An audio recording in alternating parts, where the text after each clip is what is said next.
నేను కనుక మాలిని నుంచి ఏమీ తీసుకోకుండా మాలినిని కలవకుండా అక్కడితోనే ఆగిపోయుంటే మన రెస్టారెంట్ షెఫ్ను కొన్నట్టు మనల్ని కూడా కొనేసేది.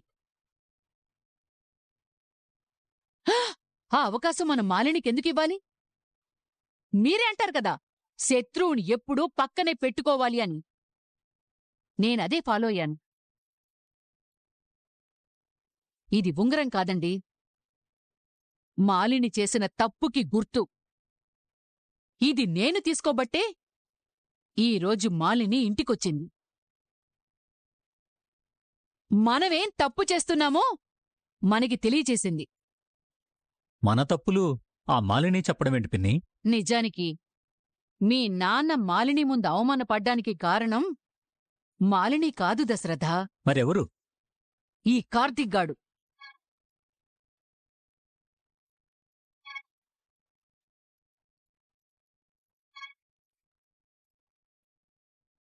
మా బావ చెప్తేనే మీరు ఉంగరం తీసుకున్నారా? నువ్వు కనుబొమ్మలు పైకి లేపి కళ్ళెర చేసినంత మాత్రాన ఇక్కడ ఎవరు జడిసిపోరు దీపా. జోస్న పెళ్లి బాధ్యత తీసుకుందెవరు? కార్తీగాడు కాదా? మీరీ పాటికి ఏదో ఒక సంబంధం తీసుకొచ్చుంటే మాలిని నాకు ఫోన్ చేసేదా, మనింటికొచ్చేదా? ఏంటి అడిదిప్పి ఇడిదిప్పి ఈ నేరం నాణ్యత మీదేస్తున్నావు? తప్పు నీదేరా. ఆ మాటకొస్తే తప్పు మనది. మనం ఓ సంబంధం చూసి జోస్నకి పెళ్లి చెయ్యకపోబట్టే కదా అందరికీ లోకమైపోతున్నాం. మాలిని అడగటానికి నోరొచ్చేదా? ఈ ఇంటి గుమ్మల్ని అడుగు పెట్టడానికి ధైర్యం వచ్చేదా? బోడి ఉంగరం విసిరేస్తే డస్ట్బిన్లో పడుతుంది. మనమిప్పుడు ఆలోచించాల్సింది ఉంగరాల గురించో బొంగరాల గురించో కాదు, జోస్న పెళ్లి గురించి. అది చెయ్యండి, అందరి నోళ్లు మూతపడతాయి. ఎవరికెంత చెప్పాలో ఇంటి కోడలుగా నాకు తెలీదనుకున్నారా? ఈ పారిజాతాన్ని అందరూ తక్కువ అంచనా వేశారు. నా భర్తని అవమానించిన మాలిని ఎప్పటికీ నా శత్రువే.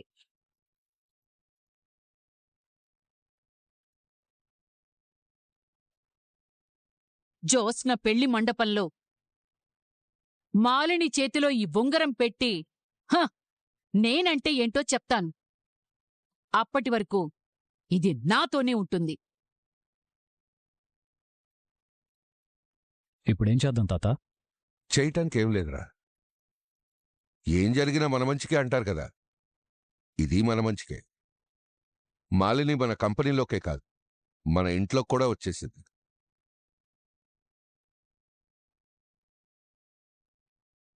ఇలాంటిదేదో జరుగుతుందని ఊహించి నేను ముందే హెచ్చరించాను. అయినా మాలిని ఫోన్ చేసిందన్న విషయం చెప్పకపోవడం పారిజాతం తప్పు. వెళ్ళొచ్చిన తర్వాత కూడా చెప్పకపోవడం జోస్న తప్పు. సారీ తాత. నువ్వు చెప్పకపోవడానికి కారణాలేంటో నేను అర్థం చేసుకోగలను. మాలిని తెలివైనది. ఎదుటి వాళ్ళ బలహీనతతో ఆడుకోవడం తనకు అలవాటు. పోటీలో ఓడిపోయిన దానికి ప్రతీకారం తీర్చుకోవాలనుకుంటుంది. నా కూతురు జోలికెళ్ళింది, ఊరుకోలేదు. ఇప్పుడు నా మనవరాలు జోలికొచ్చింది. ఇది మాటలతో గెలవాల్సిన పోటీ కాదు, చేతలతో నిరూపించాల్సింది. వీలైనంత త్వరగా జోస్న పెళ్లి జరగాలి. సంబంధం చూడండి. కార్తీక్ చూస్తాడా, దశరథ్ చూస్తాడా, నేను చూస్తానా అని విడతీసి మాట్లాడట్లేదు. ఇది మన అందరి పరువుకు సంబంధించిన విషయం. అమ్మ జోస్న, నీ మీద నాకు నమ్మకం ఉంది. ఆ నమ్మకాన్ని మాలిని పోగొట్టాలనుకుంటుంది. నువ్వు కొంచెం జాగ్రత్తగా ఉండు. అలాగే తాత. నువ్వు మాలిని కలిసిన విషయం నాతో చెప్పకపోవడం పెద్ద తప్పు, కాని క్షమిస్తాను. ఎందుకంటే అది నీకు తెలియకుండా జరిగింది. మరోసారి తెలిసి ఏ తప్పు జరగడానికి వీర్లేదు. అలాగే తాత. వెళ్ళు.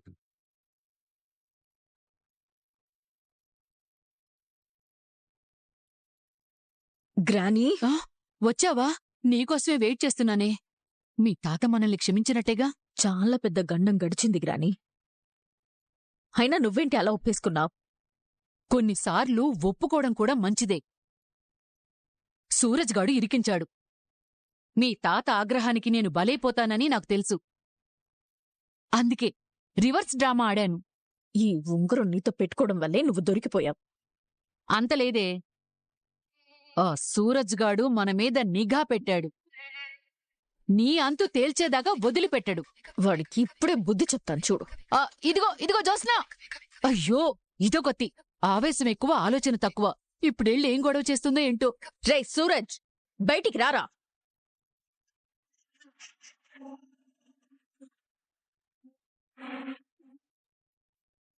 ఏంటి బంగారం, చుట్టాలందరూ వెళ్ళిపోయారా? నా పర్సనల్ విషయాల్లో కలగజేసుకోవడానికి ఎవర్రా నువ్వు? నేనేమి నీ పెళ్లి చూపులు ఆపేసి, జోష్న అంటే నాకు చాలా ఇష్టం, నేను తనని పెళ్లి చేసుకోవాలనుకుంటున్నాను అని ఎవరితో చెప్పలేదే. నువ్వలా చెప్పవురా, కాని అదే అర్థం వచ్చేలా మాట్లాడతావు.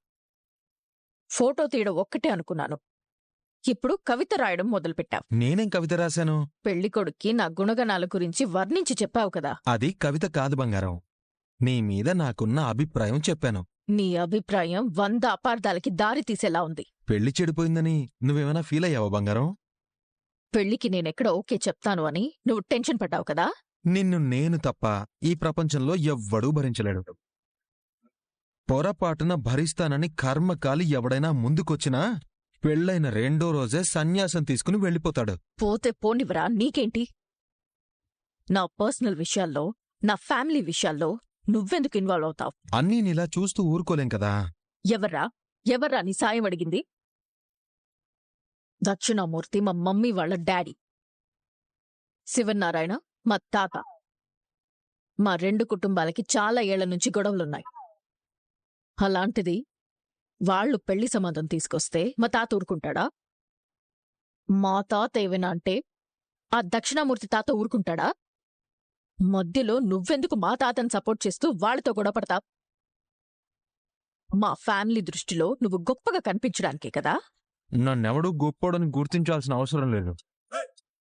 ఆ అవకాశం నేను ఎవ్వరికీ ఇవ్వను కూడా.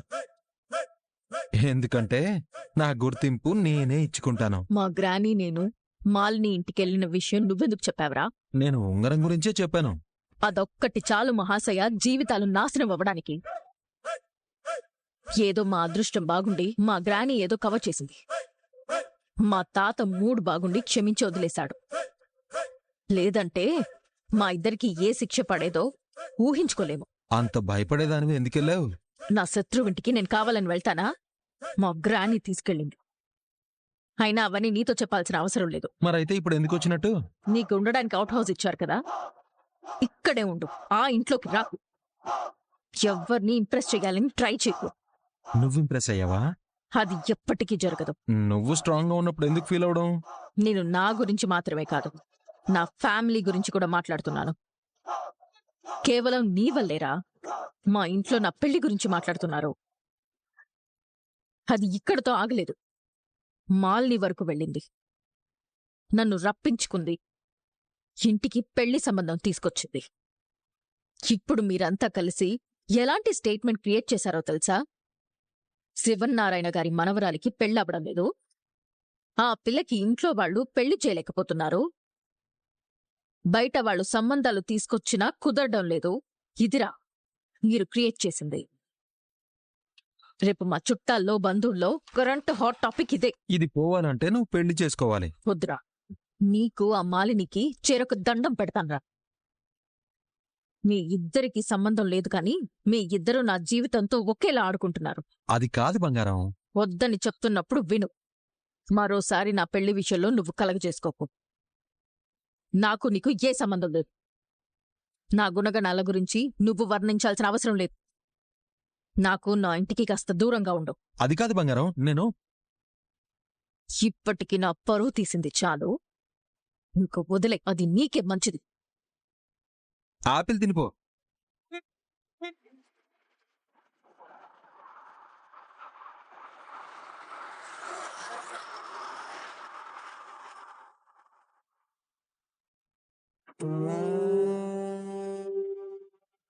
మీ వేలికుండాల్సిన ఉంగరం ఈ ఇంట్లో ఎవరి వేలికుందో వాళ్లే ఈ నిజాల్ని మీతో చెప్పారు. అది పారిజాతం గారి వేలికుంది. తప్పు చేశావమ్మా. మావయ్య గారు, అవునమ్మా, మొదటిసారిగా నువ్వు నాకు నచ్చని పని చేశావు. అది కాదు మావయ్య గారు. సుమిత్ర కూతుర్ని మనింటికి రప్పించిన విషయం నాతో ఎందుకు చెప్పలేదు? తను మీ మనవరాలు కదా. ఎందుకు చెప్పలేదు అని అడుగుతున్నాను. ఇన్నాళ్ల నుంచి ఎదురు చూస్తున్నారు. మీ కూతురు మీకోసం వచ్చిందా? గతంలో నేను చేసిన తప్పులు అలాంటివమ్మా. ఎంతకాలం గతాన్ని తలుచుకుని బ్రతుకుతారు మావయ్య గారు? మనం తప్పులు చేస్తే వాళ్ళు పాపాలు చేశారు. దానికి ఈ జన్మలో శివన్నారాయణ గాని దశరథ గాని ప్రాయశ్చిత్తం చేసుకోలేరు. అందుకని మనమే ప్రాయశ్చిత్తం చేయాలి మావయ్య గారు. దీనికి నా మనవరాల్ని ఇంటికి రప్పించడానికి సంబంధమేంటి? వినడానికి కష్టంగా అనిపించినా ఒక మాట చెప్తాను వినండి. సుమిత్రకి తండ్రి అవసరం లేదు. ఇది నా మాట కాదు, సుమిత్ర అనుకుంటోంది. ఎందుకు? మనం తప్పు చేశామని నమ్ముతోంది కాబట్టి. శివన్నారాయణ గారు బ్రతికుండగా సుమిత్ర ఆ భ్రమలోంచి బయటికి రాదు మావయ్య గారు.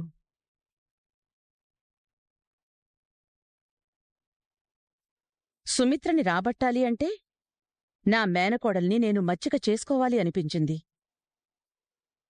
దానికి మన గురించి తెలిస్తే, మన మాటలు వింటుంటే అదే వాళ్ళమ్మని మనింటికి తీసుకొస్తుంది. నాకు నమ్మకం లేదమ్మా. నాకు నమ్మకం ఉంది మావయ్య గారు. నేను జ్యోత్స్నని ఇక్కడికి రప్పించిన తర్వాతే నాకు తెలిసింది. అది కాంచన కొడుకుని మనసులో పెట్టుకుని పెళ్లి చేసుకోవడం లేదు అని. ఎవ్వరూ నచ్చజెప్పలేని స్థితిలో దాన్నొదిలేశారు. ఇలాగే ఉంటే అది జీవితాంతం అలాగే ఉంటుంది. అందుకే వాళ్లని కదిలించడానికే నేనీ పెళ్లి సంబంధం చూశాను. ఆ తర్వాత ఏం జరిగిందో మీకు తెలుసు. అయితే నీక్కూడా ఒక విషయం తెలియాలమ్మా. ఏంటి మావయ్య గారు? నువ్వింతకుముందు మాట్లాడిన మాటల్లో వెనక్కి తీసుకోవలసిన మాటొకటుందమ్మా. ఏంటి మావయ్య గారది? శివన్నారాయణ బ్రతికుండగా సుమిత్ర భ్రమంలోంచి బయటికి రాదు అన్నావు కదా. అంటే నువ్వా శివన్నారాయణ చావు కోరుకుంటున్నావా? లేదు మావయ్య గారు. పొరపాటున కూడా కోరుకోవద్దమ్మా. గెలవడమంటే పైచేయి సాధించడమే గాని శత్రువుని చంపడం కాదు. శివన్నారాయణ నా మిత్రుడు, నా శత్రువు. నేను గెలవాల్సింది వాడిమీదే కాని వాడి చావు మీద కాదు. రేయ్ దక్షిణామూర్తి, నువ్వే గెలిచావురా, నీ ముందు నేను ఓడిపోయాన్రా అని శివన్నారాయణ నాతో అనే రోజు కోసం నేనెదురు చూస్తున్నాను. నేను వాడి మీద గెలవడం అంటే నా కూతురు నా కోసం నా ఇంటికి రావడం. సారీ మావయ్య గారు. నేను ఏం చేసినా మీ మంచి కోసమే చేస్తానని మీరర్థం చేసుకుంటే చాలు. నా మేలు కోరేవాళ్ళు నాకు నువ్వు తప్ప ఇంకెవరున్నారమ్మా?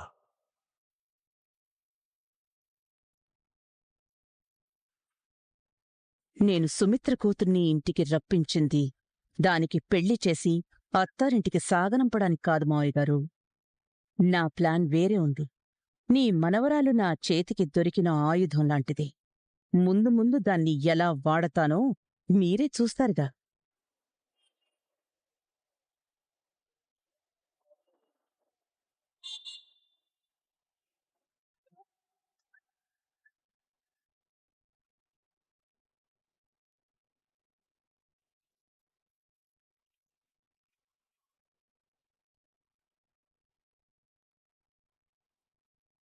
ఏం డిఏ గారు, మిమ్మల్ని ఏదో ఇంట్లోకి రావద్దన్నట్టు ఇక్కడ కూర్చున్నారేంటి? ఇది ఇల్లు, ఆఫీస్ కాదు బావా. డిఏ అని కాదు, జ్యోత్స్నా అని పిలు. చూస్తుంటే నా మాటకి నీకు కోపం వచ్చినట్టుంది. వదిలే బావా. ఏంటి వదిలేసేది? అందరికీ నేనంటే బాగా లోకు అయిపోయాను. అందరికీ నా పెళ్లి ఒక జోక్ అయిపోయింది. దీనికి అంత సీరియస్ అవడం అవసరమా? అవసరమే బావా. ఎందుకంటే ఇక్కడ జరిగేదంతా నా జీవితం చుట్టూ తిరుగుతోంది. నీ పెళ్లి మా బాధ్యత అని మీరిద్దరు అంటారు. నాకు పెళ్లి చెయ్యాలని మా తాత అంటాడు. నువ్వింకా పెళ్లి చేసుకోవా అని ఆ మాలిని అంటుంది. అనడమే కాదు, ఏకంగా సంబంధమే తీసుకొచ్చింది. మాలిని పిన్నితో మాట్లాడిన తర్వాత నువ్వు ఇంట్లో చెప్పుంటే మనం ముందే జాగ్రత్త పడేవాళ్ళం కదా. ఏం జరిగినా చివరికి తప్పంతా నాదే అంటావు బావా. అందరికీ ఉన్న చూపుడు వేళ్ళు నా వైపే తిరుగుతాయి. జరిగిందేదో జరిగిపోయిందిలే చిన్న మరదలా, వదిలే. నీకు మంచి సంబంధం చూస్తాను, పెళ్లి చేసుకో. జరగదు బావా. ఏం జరగదు? మీకు నచ్చిన వాడితో నా పెళ్లి జరగదు. నాకు నచ్చిన వాడితోనే నా పెళ్లి జరుగుతుంది. మొండిగా మాట్లాడుతున్నావు జోష్న. ఒక మంచి సంబంధం చూస్తాము, పెళ్లి చేసుకో. మీరెంత గొప్ప సంబంధం తీసుకొచ్చినా నేను పెళ్లి చేసుకోను. నాకేం కావాలో నాకు తెలుసు. ఏం తెలుసు నీకు? ఊరికే నోరేసుకుని అరవడం తప్ప ఏమీ తెలియదు. నువ్వు మంచిదానివే, కానీ ఆ విషయం నీకు తెలీదు. నీలో ఉన్న మంచి మనిషిని దాచేసి నువ్వు ఆశల వెంట పరిగెత్తి కొన్ని తప్పులు చేశావు, భయాల వెంట పరిగెత్తి ఇంకొన్ని తప్పులు చేశావు. తప్పులు చేసి చేసి నువ్వు ఏ స్థాయికి వెళ్ళిపోయావంటే, నువ్వు కోరుకున్నది దక్కించుకోవడం కోసం ఎంత పెద్ద తప్పు చేయడానికైనా సిద్ధపడే స్థాయికి వెళ్ళిపోయావు. దానికి కారణం మీరు కాదా? వదిలేవే. కొందరికి కొన్ని రాసిపెట్టుంటాయి, వాటినెవరు తప్పించగలరు? ఇప్పుడు కార్తీక్ ఎవరు? మా బావ. మా పెళ్లి జరగాలని ఎవరు కోరుకున్నారు? మా అత్త, మా నాన్న. నన్ను నువ్వనుకునే కదా కార్తీక్ నీ మొగుడు అని అందరూ నీతో చెప్పింది. నువ్వెవరో నేనెవరో నీకు నిజం తెలిసిన తర్వాత కార్తీక్ ఎవరికి భర్తవ్వాలి? నాకే కదా. అదే జరిగింది. దీన్నే రాత అంటారు. ఈ రాత అబద్ధమైతే పుట్టగానే ఇంటికి దూరం అయిపోయిన నేను మళ్ళీ ఈ ఇంటికి ఎలా వస్తాను? ఈ మనుషుల్ని ఎలా కలుస్తాను? ఇప్పుడు నీకంతా బాగుంది కాబట్టి నువ్వు ఎన్నైనా చెప్తావు. నా బంగారం ఇంకా ఇక్కడే ఉన్నట్టుందేంటి? నీ తలరాత ఎలా ఉందో నువ్వు చెప్పావు, కాని నా తలరాత ఎలా ఉందో నీకు తెలియదు కదా. సీరియస్ డిస్కషనే. ఎవరితో ఎవరికి రాసుందో జరిగే వరకు తెలియదు కదా దీపా. నీ డబుల్ మీనింగ్ డైలాగ్ నాకు అర్థమైంది చిన్న మరదలా. నాకు దీపుతో రాసిపెట్టుంది కాబట్టే మా పెళ్లి జరిగింది. బ్రదర్ గట్టిగానే ఇచ్చాడు. ఇక ఈ జన్మకి ఈ రాత మారే అవకాశం లేదు. ఇవి పెన్ను గీతలు కాదు, పచ్చబొట్టు. నాకు దీపుతో రాసున్నట్టే నీకు ఎవరితోనో రాసుంటుంది కదా. మనతోనే బ్రదర్. ఆ రాసిన మనిషి నీకు ఎదురుపడే రోజు తొందరలోనే ఉందిలే. ఎప్పుడో ఎదురుపడ్డాడు. నా మాట విని ఎవరిని ఇబ్బంది పెట్టకుండా బుద్ధిగా పెళ్లి చేసుకో. నీ జీవితం చాలా బాగుంటుంది. నాకన్నీ నువ్వనుకున్నట్టే జరిగుంటే నేను నీలాగే మాట్లాడేదాన్ని దీపా. ఇది మారదు. నాకంటూ ఓ రోజు వస్తుంది, అప్పుడు నేను మాట్లాడకుండానే నా తలరాత అందరికీ ఓ సమాధానం అవుతుంది. ఈ డైలాగ్ బాగుంది. దీన్ని అండర్లైన్ చేసుకోవాల్సిందే. అయితే అయిందిలే గానీ చిన్న మరదలా, త్వరగా ఆఫీస్కి వచ్చి. ఈరోజు చాలా పనులున్నాయి. దీపా పెడదాం పద. బంగారం తలరాత మారాల్సిందే.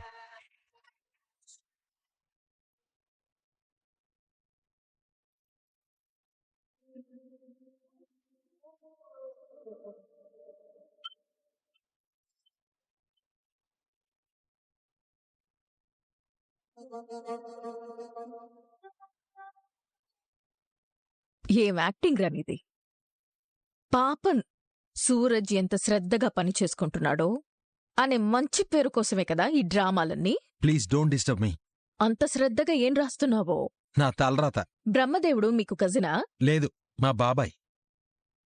ఏది నీ తలరాత నన్ను కూడా చూడనివ్వు.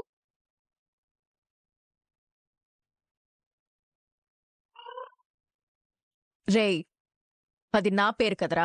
ఇదే నా తలరాత. ఇట్టివ్వరా. నేనెందుకు ఇవ్వాలి? నా పేరు నీ తలరాతేంటి? బంగారం, ఇది రోడ్ కాదు, ఆఫీస్. అరవకు. ముందు నా పేరెందుకు రాసావో చెప్పు. నేనేం కావాలని రాయలేదు. సిద్ధాంతి గారు రాయమన్నారు. ఎవరా సిద్ధాంతి? నా పేరెందుకు రాయమంటాడ్రా? నేనిష్టపడుతున్న అమ్మాయి నా జీవితంలోకి రావాలి, నేనేం చేయాలి గురువుగారు అని అడిగాను. ఏముందిరా బడుద్దాయ్, ఇది చాలా చిన్న విషయం. నీ మనసులో ఉన్న పిల్ల పేరు ఓ 108 సార్లు పేపర్ మీద రాసి దాన్ని ఇదిగో ఇలా 4 మడతలేసి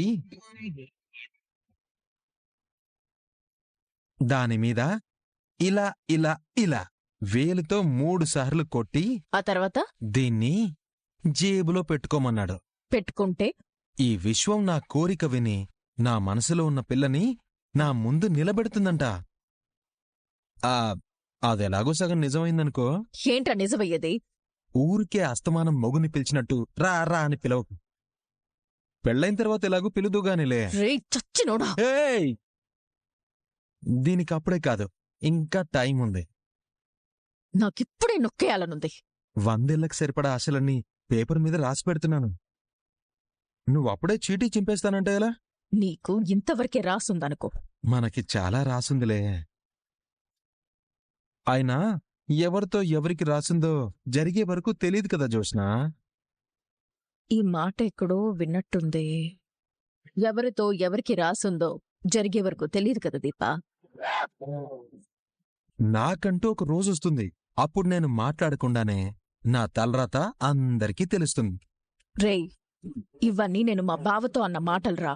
చూసావా, యూనివర్స్ మనిద్దరినీ ఒకేలా మాట్లాడిస్తుంది. అయితే సిద్ధాంతి చెప్పింది నిజమవుతుంది.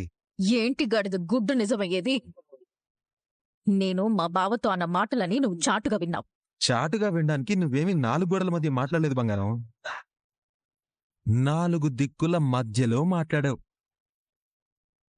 నువ్వు బర్రె గొంతేసుకుని ఛాలెంజ్లు చేస్తుంటే నేను అవుట్ హౌస్ దగ్గర నిలబడి వింటూ ఉన్నాను.